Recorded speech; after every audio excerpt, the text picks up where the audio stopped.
Welcome to the Women Talk podcast, where ordinary women share their extraordinary stories. We would love for you to share your story on our podcast. Go to www.womentalk.ca and apply to share your story. And now let's welcome your host, founder, and CEO of Women Talk, Bridget Lessard-DL.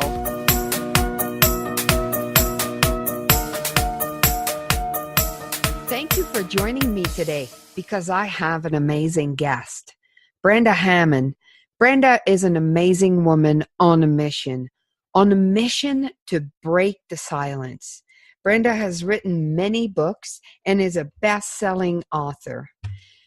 Brenda started her journey of writing books with the book I Can't Hear the Birds Anymore, and then became an international bestseller and award winner with her book I Am. She also was in the Women Talk anthology, When Women Talk. And just recently, her last book, an anthology of women breaking the silence, is called Sacred Hearts Rising. She is passionate and she is ready to take on the world and let women talk. Let's hear Brenda's story. Hi, Bridget. Thanks for having me on the podcast. A little bit about my story and why I wrote the book Sacred Hearts Rising. I had wanted to write the story about my granddaughter who had passed away when she was 7. And I thought, if I want to remember her forever and have her remembered forever, then I wonder if there's other people who want to do that too. But when I put the call out, nobody jumped on board. But other women came up and said that they had stories. So Sacred Hearts was born from all of these other women that had wanted to share their stories of overcoming tragic and grief and trauma and all of those things that nobody really wants to talk about. They happen to us all. We cannot walk through this life without having something happen to us. So that was the premise of Sacred Hearts Rising, was to bring all of those stories out into the open. So we have 25 brave women who, Bridget is one of them, who came out and said, yeah, I want to share my story and I want to make a difference in the world. And that's what it was all about. So the book is getting ready to be launched on March the 7th. Yay! And we have, the reviews are all in, and we've gotten 5 stars out of 5 on every review that the book has been dealt with. So that is absolutely amazing. So yeah, it is going to be a very, very fun day. The book is a very inspirational, heartfelt book told from the heart. And it's inspiring. And the women all tell you how they dealt with what had happened to them and how they moved forward in their life to have a better life that they never thought they would ever have. Are you looking for less bounce for your buck? Go to www.sportsbras.ca, where you'll find the support you deserve. Thank you so much for sharing your story, Brenda. That's an amazing book, an amazing name, an amazing concept. I absolutely love it. How did you come up with the name? I really like the name. Sacred Hearts was actually born out of heartfelt stories. So we thought, we want the stories to be from the heart. We want them to be shared. And most of those stories that are held in our heart are sacred. We guard them because we're afraid of repercussions if we talk about them. We are afraid of the shame and the guilt and all of that sort of stuff. So the idea was to take that sacred piece out of your heart and move it forward. And that's where we also got the rising, is because now you're rising up above. And so it just kind of fell together. Sacred Hearts Rising just became the embodiment of the book. All of the stories that are pulled out of your soul and set free. Yeah, it was very interesting. Yesterday I was listening to an interview on the radio, and the guy was talking, he's kind of religious, but yet in a new way. And he was talking about when he goes in a room and somebody is spiritual, he's always, okay, so what happened to you? Because usually when something, very hard or different, that's when people grow and look for something more. What do you think of that? Oh, I believe that is true. You have to grow spiritually. And I firmly believe that when women share their stories, and it's not so much as you got to jump out on the rooftop and scream that this has happened to you, but if you open up your heart and you start taking them out, it is a spiritual and a moving thing because it changes who you are fundamentally. You know, we all talk about, everybody said, oh, Uncle Joe, tell us that story about so-and-so. And, oh, Aunt Mildred, tell us that story about so-and-so. But nobody ever says, oh, gee, Aunt Mildred, tell us that story about what happened. Like, you know, those stories are not talked about. So those stories are a heavier story. They have a denser energy to them. And that dense energy stays within you. And the only way to get rid of it is to lift it up and bring it out so that it becomes one of those lighter stories with no charges and no energy attached to it. How do you feel about children and those stories? Are they stories that we should share with our children or not? I think children need to be aware that things do happen, and it's not necessarily the stranger that things happen to them. I don't think they need to know the gory details and things like that, but I think they need to know from your personal experiences. If you've had, for me, I've had sexual abuse as a child, and, you know, my grandchildren know in a form that things had happened. They don't know great details because I don't think it's important that they know the details, but they do know that things have happened, and to be aware. If you go out on your first date, you know, things just happen, and it's nobody's fault that it happened. So I think children need to be aware that, yeah, bad things happen to good people all the time. And I think it's one of the best form of protection. It is. You know, because if they know of a story, they will maybe hopefully recognize it if it happens to them, that, you know, I've heard something like that. And yeah. And what it does is it also teaches them that they can get over it, that they can move past it. So if something unfortunately does happen to your child, you have to be strong enough to be able to talk to them, because they're not going to want to tell you anything. They're not going to want to share. But if you've had something happen to you, you can now help them. And it empowers your children, and they don't have to carry this baggage for 40 and 50 years like a lot of women do. I know, you know, the days that everything was swept under the carpet, everybody knew in the family, but, you know, we just did not do anything about it or talk about it. I think those days are over. I'm just feeling. I'm hoping those days are over, because the silence part, even though the family knows about it, nobody talks about it, the children don't know about it. And then the children are put into the position to have it repeated.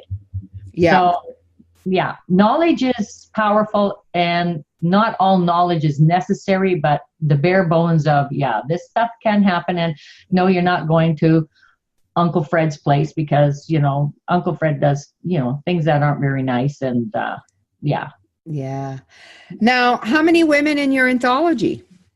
We have 25 women in the anthology, and the stories range from obviously sexual abuse, grief, loss, suicide, abandonment, addictions, cancer, near-death experiences. The list is endless as to the topics that are being discussed, and it's all of those topics that nobody talks about. Yeah, and you know, probably what would be amazing is you could have a book of all the same story. Oh, yeah. It could all be about sexual abuse, but everybody's story is so different. Like the topic could be the same, but... everybody's story is unique to them. And there isn't one story that's bigger than the other. No. It's a big story for that person, no matter what it is. And there is always somebody out there that will read the story and they say, oh, I can relate to that person. Oh, I can relate to that person. Oh, you know, and the stories are all about telling you what happened, but also telling you where you've gone and how you've gotten out. So it's almost like a template for somebody sitting and reading the book and say, well, if she did it, then I can do it. It gives hope. It gives hope that you can move past it. Yeah, and I think it also helps people get a different perspective. Because sometimes, you're in the middle of your story and listening to someone else that has a similar story, but here's how they dealt with it or what they did with it can help people. Oh, so true. So true. I'm hoping that sharing my story about my granddaughter that had passed when she was 7 days old will change other people's perspective of how they view children that have passed that early, because, it was devastating. I'm not saying that it wasn't, but I didn't get to spend my whole life with Jaden, but Jaden got to spend her whole life with me. Very interesting. And in 7 days, she made an impact on my life that is still going forward. And she's the reason why the book is being published. Oh, that's fabulous. Now, was this your first anthology that you've put together? Yes, this was the very first. I had written 3 books prior to that on my own personal journey, but I wanted to do more. I wanted to be a bigger voice. And so, yeah, it was a fun time and good experience. And we've already got authors for the second book coming on board. So, yeah. So what was the hardest thing about putting an anthology together? Finding the right women and the right stories. And that is hard to do because they're not talked about. So you do a lot of listening and you do a lot of watching, and when you hear things, you say, okay, well, will this fit? And will this fit? And will this fit? And we had lots that wanted to be in it, and they, we couldn't take them because the story didn't fit what we needed the stories to be about. So, yeah, not all stories make the book, that's for sure. And, but the ones that are in this book are very dynamic and explosive. And yeah. Now, did you get people that, when you asked them, they said like, not a chance, it's going to be in a book? Yep. We've had that. I've probably had more from women who lost grandchildren that said, there's no way in hell, and I'm not writing that, and I can't, and they're crying and they're doing it. And I get that. But, for me, it was different. I wanted to honor that she lived. Mm-hmm. Even though it was 7 days, I wanted her to be remembered, not just by me and the families, because one day I'm not going to be here, unfortunately. So I wanted her to be remembered further on. So in 20 years from now, somebody's going to pick up Sacred Hearts Rising and they're going to read the story about her. Yeah. 50 years from now, somebody's going to read a story about her. Now, what was it like to write your story? To write my story was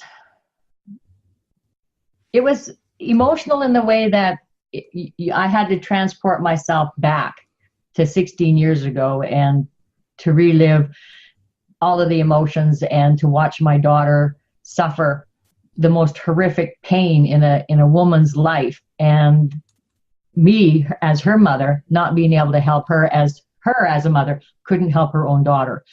It was absolutely terrifying and also invigorating in the fact that I can either choose to dwell on her death and carry her death with me as a sad thing, or I can choose to celebrate her life. And I chose to celebrate her life. What was the first thing your daughter said to you when you told her you're doing this? I did ask her. I said to her, is it okay if I write a story about Jaden? And she looked at me and she said, yeah. And then I asked her, I said, would you write your story about Jaden? And it took her a while. It honestly took her a little bit longer to think about, did she want to do that? But in the end, she did. And they're two very, very different stories. One from a grandmother and one from a mother. Mm-hmm. And I was quite surprised when I read her story, because I could see her pain, but I couldn't feel her pain. I could feel mine, but I couldn't feel hers. So, yeah, it was...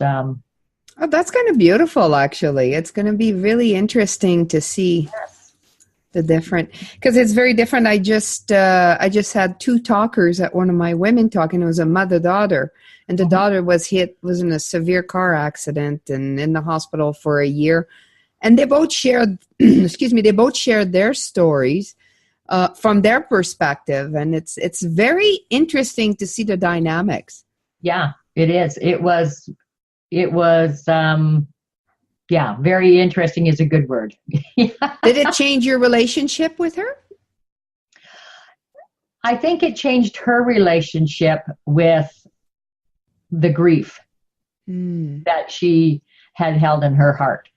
And I think when she read my story and, her story, they're very different, but it had a lot of healing because she's seen Jaden through somebody else's eyes, and through somebody else's eyes who loved her, as much as she loved her own daughter, because I loved my daughter and then I loved my granddaughter. So it was interesting for her to see it in that aspect of how somebody else went through it. So, yeah. And what are sort of the comments that the co-authors have said to you from being in the book? Oh, they've, a lot of them have said they were quite surprised at how much it was going to change their life. They thought, I could write the story and it wasn't going to change it. Every author has had some change that came about in a positive way from sharing their story, whether it was, I'm finally able to move forward in my life, to you've given me my life back. That's a pretty strong statement that you've given somebody their life back. Mm-hmm. So I thought I was through all of this, but I realized I wasn't. And it was great to be able to get the last pieces out. And yeah, every author has had such a profound and positive experience from writing it and getting it out and sharing it. Yeah, well, I know personally my story in the book is about being gay and coming out. And I call it coming out again and again. And it was funny because, when you asked me and I thought, well, it's kind of boring. Like there's not that much. And then I sat down and wrote it. And I'm like, wow, because it's your story. And, sometimes there's little pieces all like through the years. But when you sit down and you piece the whole puzzle together and you see the full picture, it's very eye-opening. For me, it really was. It's mind-blowing, actually, because you have, like I always call it like pieces of shrapnel. You have all of these pieces of shrapnel of traumatic things or events that have happened in your life. And when you start pulling all of that pieces together, that shrapnel, like you said, a puzzle, and you build something that's concrete, it is powerful. You get when you get the full picture put together, it's like, wow, that was crazy once you see, and people usually don't do that going through life. We just, this happened and this happened. We just move on, right? But to pause and take a good look at it, it's very healing. Yeah. And our developmental editor that we worked with, I had worked with her on my book. So I knew her format and how she worked, and having all of the stories, having the consistent editing from the one person, and made the stories even more impactful because they weren't flying off and going into different directions. They're all running down the same track, and they're all unique and they're all different, and they all have the same point of view that you can get through this. Like it's very empowering. Well, I can't wait. So again, tell me about the book, when it's coming out, when I can buy it, and all that good stuff. So the book is going to be launched on March the 7th, and we're going to do it online. So we will be posting links on Facebook. I'll be sending you a link to do that. And the link will only be available on March the 7th. So don't go on the 6th and don't go on the 5th because it's not going to be available. It'll be probably for $1. We want to get it out there so that the world can share in this story. So March the 7th, and that's the digital format. The digital format. For $1. The regular book is $20. You'll be able to buy Kindle. You'll be able to buy the regular book if you want. Everything will be there. So it's going to be fun. We'll have interviews. And you're having a bit of a party, a big launch party, aren't you? Yeah, on April the 21st, All of the authors are coming, and that's from across Canada and some in the US. They're all coming to Stony Plain, Alberta, to the Best Western Inn and Suites. We have the ballroom. So yeah, they're going to be there. We're going to have speakers. We're going to have singer-songwriters. We're going to have some entertainment. We're having a social in the evening with all of the authors and anybody who wants to stick around, and a dance. And yeah, it's going to be one heck of an event. Like, we got and everybody's welcome to that launch party, aren't they?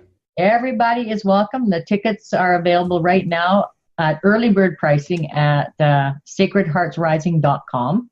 Okay. So I'll also put a link here on my page below so people can just click and get them. They can click on that. The early bird pricing is until March the 1st, and then it changes. So $59 gets them the afternoon and the evening event. The morning is a lot for the authors, but if somebody comes in the morning, it's not that big of a deal. Like, you can still come. But yeah, it's going to be a lot of fun. The authors are all going to be blown away from the morning event. And it's all secret because none of them really know what's going to happen. we don't have a clue. We haven't heard a thing. You don't have a clue. And yeah, it's going to be a lot of fun. And then, like I say, the afternoon is we have a lot of speakers coming in and sharing their wisdom and their inspiration. And we have vendors and silent auction items that will be donated, the proceeds to some of the charities that are coming on board. So yeah. That's going to be wonderful. So Sacred Hearts Rising. Yes. Look for the book on March 7th, digital copy, and then get your hard copy from me, from Brenda. They'll be everywhere. Well, good luck. I think that it was a fantastic project, and I'm very proud to be part of it. Well, thank you. And I'm very proud that you finally decided to share your story, because your story is unique in the fact that even today, there's lots of women out there that are not coming out of the closet, that are stuck in endless marriages, that are battling with their inner demons about being gay. And you sharing your story is going to give a lot of hope and a lot of pride in a lot of women to say, you know what, if Bridget can do it, I can do it. So wonderful. Thank you from the bottom of my heart for sharing that story. It was a true honor. Yeah. Thank you, and good luck with everything. Well, thank you very much, and we will be talking soon. Bye-bye. Bye-bye.